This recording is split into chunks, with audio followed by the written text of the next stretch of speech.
xolodilnikda tepa sovutadi, pasti sovutmay qoladi va ba'zilarda muzxonasi pastda bo'ladi, ba'zilarda tepada bo'ladi. Bu asosan воздушный xolodilnikda bo'ladi. Aytib o'taman, воздушный xolodilnik. Воздушный xolodilnikni qanday bilish mumkin? Воздушный xolodilnikda muzxonada ba'zilar pastda, ba'zilar tepada aytib o'tganimizda mana bunaqa управленияsi bo'ladi. Ya'ni muzdek havoni o'tkarish, yopish. Ya'ni pastdagi temperaturani mana shu yerdan belgilaysiz asosan. Воздушный xolodilnik qanaqa tartibda ishlaydi? Воздушный xolodilnik mana shu muzxonasida mana radiator bo'ladi, plastmassa orqa qismi ham. Mana shu radiator muzlaydi. Shu radiator muzlab, mana bu aylanadigan ventilyator muzdek havoni pastga beradi. Ko'p hollarda bular mana shu muzlab ketgandan keyin mana bu yo'llar bor, mana ko'rishinglar mumkin. Mana shu yo'llar muzdek havoni pastga kirgizadi. Mana shu yerga kirgizadi. Muzlab ketgandan keyin mana shu yo'l yopilib qoladi. Muzlashiga nima sabab bo'ladi desanglar, воздушный xolodilniklar shunday sistema borki, ba'zilarda 1 sutkada, ba'zilarda 3 sutkada bir marta bularning tent degan narsasi bor. Tent bor, ya'ni attayka deydi buni.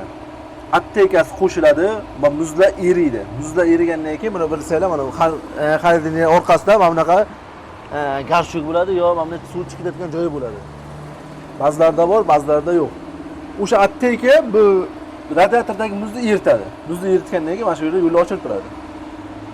Ko'p hollarda svit bilasizlar, O'zbekistonda o'chib yonadi, ko'p o'ynaydi. Svit ko'p o'chib yongandan keyin bu miyasi ketib qolgandan keyin attayka qo'shmay qoladi. Attayka qo'shmagandan keyin muzlab ketadi, hammasi muzlaydi. Mana ventilyator ishlaydi, ovoz chiqib turadi. Buni ovoziga e'tibor beringlar. Mana bunaqa turgandan keyin o'zlaringizlar mana ventilyator ishlamayotgan bilsanglar bo'ladi, mana ko'rinib turadi. Mana o'zi qarasanglar ular ventilyator ishlamaydi, havo chiqarib turadi. Muzlab ketgandan keyin, attayka ishlamagandan keyin, qo'shmay qolgandan keyin muzdek havoni pastga bera olmaydi bu ventilyator. Yo'lda yopilib qoladi, past umuman muzlatmay qoladi. Yoki muzxona pastda bo'lsa, tepaga ham o'tkazmay qo'yadi. Buni ochishlari xavfli, buni olmaysizlar. Bitta yo'li bor, xolodilnikni 1 sutka o'chirib qo'yasizlar. Eshiklarni, narsalarni olib tashlab, eshiklarni ochib qo'yasizlar. Muz polnisida eriydi. Muz polnisida erib, umuman hamma narsasi toza bo'lishi kerak. Bitta ichini tozalab olasizlar, artib, tozalab olib, keyin yana qo'shib qo'yasizlar. Qo'shib qo'yilishi kerak. Keyin yana 1 sutkadan keyin qo'shib qo'yib ishlatib ko'rasizlar. Agar shundan keyin ham yana mana shunday muz to'plansa, usta chaqirish kerak bo'ladi.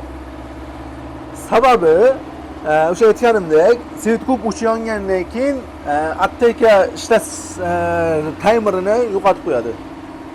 Ya'ni miya ishdan chiqib qoladi, miyaga signal bormaydi. Bu keyin attayka qo'shmagandan keyin mana bu radiatordagi muzlar erimagandan keyin hamma joy muz qoplab ketib, pastga ham o'tkazmay qo'yadi.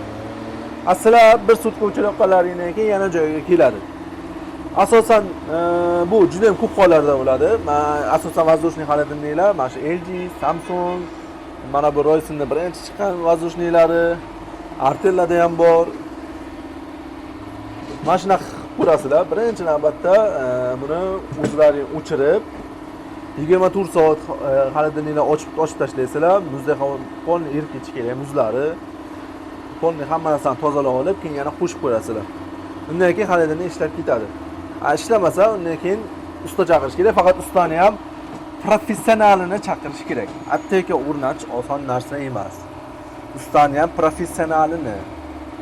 Chunki sizlarni aldab ketib, bu narsa deb ketib, pullaringizni olib ketadi, yaxshi tekshira olmaydi. Faqat ustani professionallariga murojaat qilinglar. Agar sizlarga mana shunday xolodilnik ta'minot xizmatlari kerak bo'lsa, bemalol bizga murojaat qilishingiz mumkin. Bizning manzil Toshkent shahri Uchtepa Dimon Instagram ko'chasida joylashgan.